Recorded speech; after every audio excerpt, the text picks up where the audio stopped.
dan terima kasih sebelumnya kepada Bapak dan Ibu yang sudah berada di tempat ini.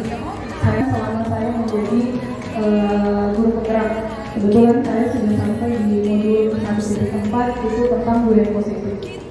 Nah, sedikit saya sampaikan, jadi budaya positif, dalam budaya positif ini kita menanamkan kepada siswa di mana adanya nantinya pada kurikulum Merdeka itu kita akan mengenal yang namanya profil pelajar Pancasila. Mungkin Bapak dan Ibu yang pernah ikut seminar atau workshop online sudah pernah mendengar apa itu profil pelajar Pancasila. Jadi profil pelajar Pancasila itu bukan Pancasila 1 atau seterusnya sampai keadilan, tidak. Jadi profil pelajar Pancasila ini di mana siswa itu kita mengajarkan yang sebelumnya mungkin pemahaman saya atau sekarang sebagai guru, siswa itu kita hanya mengajarkan pelajaran. Jadi kalau anak siapa yang paling pintar di kelas kita, itu dulu yang utama. Bukan mencari siapa dulu yang paling pintar, siapa yang paling cerdas, tidak. Jadi kalau sekarang seperti yang kita ketahui, siswa itu punya bakat dan minatnya masing-masing. Kayak contohnya baru-baru kita melaksanakan futsal. Ada beberapa siswa yang lebih senang dalam pelajaran olahraga dibanding pelajarannya yang akademik, IPA, matematika atau segala macam. Nah, dalam profil pelajar Pancasila ini ditekankan bahwa siswa itu harus beriman dulu dan bertakwa. Jadi sesuai dengan agama yang dianut. Makanya saya terserang di sekolah ini sudah lumayan, saya cukup bangga karena di sekolah ini itu sudah menekankan beriman bertakwa kepada Tuhan Yang Maha Esa, di mana kita terserang setiap Jumat kita melaksanakan adanya sholat duha. Tapi bersamaan dengan waktu tersebut agama lain juga melaksanakan kegiatannya. Jadi saya melihat di sini saling menghargai dan menghormatinya bersama, walaupun berbeda agama tetap luar biasa. Itu yang pertama. Yang kedua itu mandiri. Mandiri itu apa? Jadi siswa bukan lagi kita yang mengumpan. Biasanya kita yang umpama kita berikan soal, terus soal itu kita berikan contoh dulu. Contoh satu, biasa kadang-kadang begitu, Bu, contoh dulu dong bagaimana caranya kerja. Kalau sekarang itu anak-anak kita buatkan dia mandiri. Jadi kita buatkan, kalau saya biasanya buatkannya itu seperti kayak game. Jadi mereka tahu sendiri apa artinya, tahu apa maknanya dari game tersebut. Mereka hanya bermodalkan apa ilmu, apa yang mereka simpan di kepalanya. Itu yang kedua. Yang ketiga itu bernalar kritis. Kebenaran kritis itu apa? Jadi siswa itu berani mengungkapkan apa pendapatnya. Karena terus terang kalau di setiap kelas saya rasa ada siswa yang lebih banyak diam. Tapi diam itu bukan berarti mereka tidak mampu. Hanya mereka tidak bisa saja mengeluarkannya karena mungkin merasa malu atau merasa tidak enak atau kalau salah bagaimana. Tapi kalau di dalam proses belajar Pancasila ini artinya siswa itu kita tanamkan bahwa mereka itu semuanya bisa. Jadi bukan cuma satu orang saja atau 2 orang saja atau 3 orang saja. Kayak saya jumlahnya 25 orang. Yang bisa berbicara itu paling 2-3 orang. Tapi mulai saya juga baru belajar bagaimana caranya saya mengetahui bahwa siswa tersebut bisa juga berbicara. Nah, selanjutnya itu dari kebinekaan global. Dari kebinekaan global ya, seperti yang kita ketahui zaman saat ini teknologi semakin canggih. Kita mungkin sebagai orang tua baru pegang HP, anak-anak sudah pintar bagaimana caranya mencari aplikasi. Nah, dalam dari kebinekaan global ini kita bisa menanamkan kepada siswa bahwa kita punya kultur. Bahkan kalau ada mungkin temannya yang sedang sakit, itu kita diajarkan murid itu kita belajarnya berpusatnya pada siswa. Jadi berbudaya. Contoh kecil, kita selalu mengutamakan siswa lihat sampah ambil.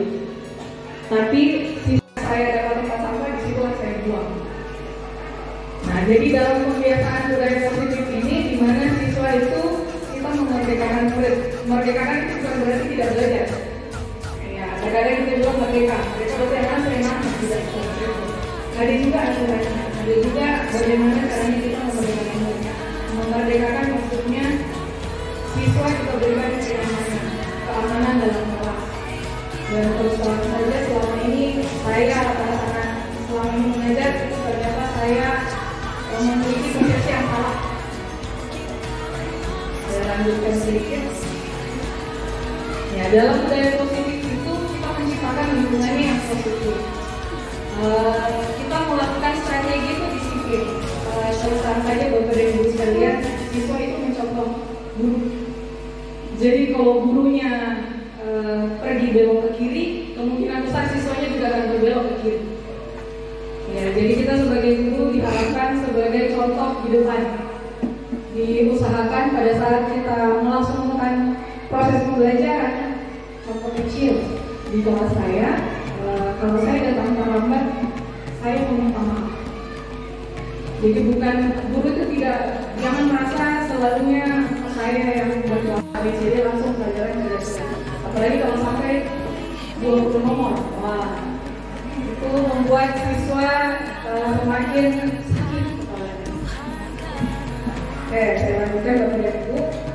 Jadi dalam budaya positif ini, di mana kita menanamkan pada siswa adanya budaya menjiwai kepemimpinan.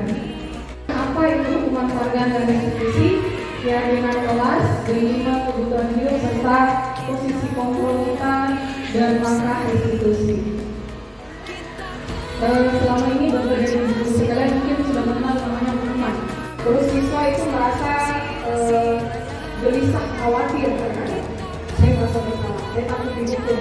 Makanya terkadang siswa itu tidak bertanggung jawab atau melempar kesalahan kepada temannya. Nah, dalam hukuman ini kadang kita berikan. Ya, siapa yang mau maju? Yang maju benar saya kasih gula-gula atau saya kasih jempol. Penghargaan ini menurut Bapak dan Ibu hukuman atau memotivasi siswa? Yang motivasi, yang boleh bilangnya memotivasi. Jadi bagaimana? Memotivasi atau berupa hukuman yang memberikan penghargaan Pak? Motivasi ya. Kebanyakan kita beranggapan pemberian penghargaan ini adalah motivasi. Ternyata setelah belajar ini salah. Penghargaan itu begini. Kalau dalam satu kelas kita mungkin punya siswa itu 25 atau 30. Yang kita berikan penghargaan mungkin siswa yang benar saja, 1, 2, atau 3 orang. Setelah itu yang lain tidak akan mau maju. Kenapa? Karena mereka beranggapan, oh saya tidak dilihat sama Bapak Ibu saya, oh saya tidak dipanggil, atau saya tidak dilihat, saya tidak disebut itu Bapak Ibu saya, atau itu temanku saja, kalian saja, atau siapa saja, tidak usah saya. Terkadang hal tersebut bukan memberikan penghargaan, ternyata membuat temannya ini minder. Temannya ini merasa sebenarnya mereka mampu, cuma karena mereka berpikiran oh ini saja Bapak Ibu kita tidak. Nah setelah itu tidak ada lagi, cuma berjalan pendek, tidak akan seterusnya. Mau kembalikan kembali ya, mereka sudah mengatakan. Jadi ya terus terang penghargaan ini sering kita lakukan. Saya sering, kalau ada anak siapa yang bisa guru kasih permen atau apa, sebuah pendekatan di mana siswa itu kita ajarkan bagaimana mereka bertanggung jawab, bagaimana kita meyakinkan mereka bahwa mereka itu mampu. Jadi bukan cuma beberapa teman saja yang mampu, mereka juga mampu, mereka juga bisa. Di mana dalam kasus ini mereka itu kita tuntut untuk melihat dalam dirinya.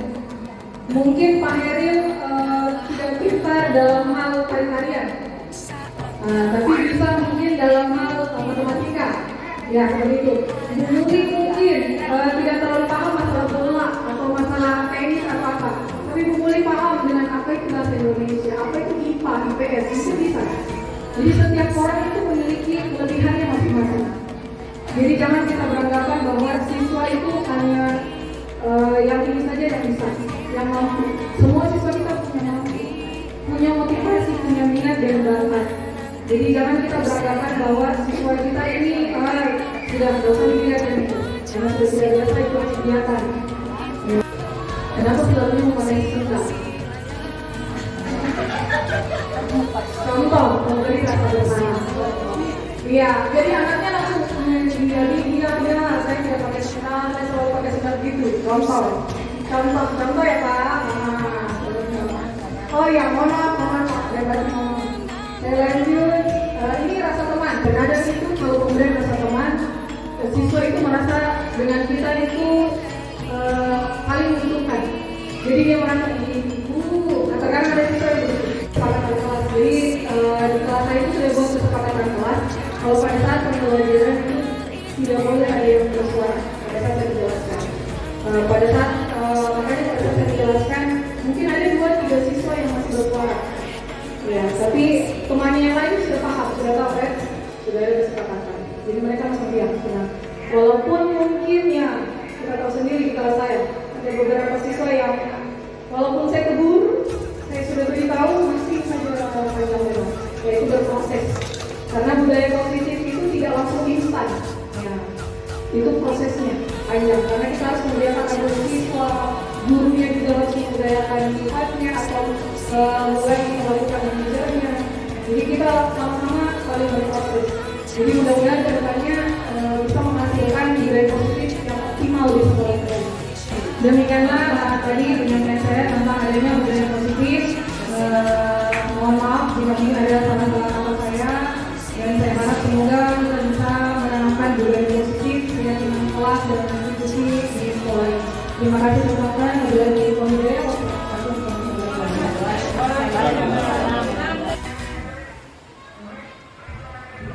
Assalamualaikum warahmatullahi wabarakatuh. Saya Dasep Ruhyana, salah satu guru olahraga yang ada di SD Negeri 3 Lamokato. Setelah saya mengetahui akan pentingnya budaya positif, ternyata budaya positif perlu dilaksanakan di sekolah demi kenyamanan dan keamanan siswa. Terima kasih. Bangun dan bukalah mata.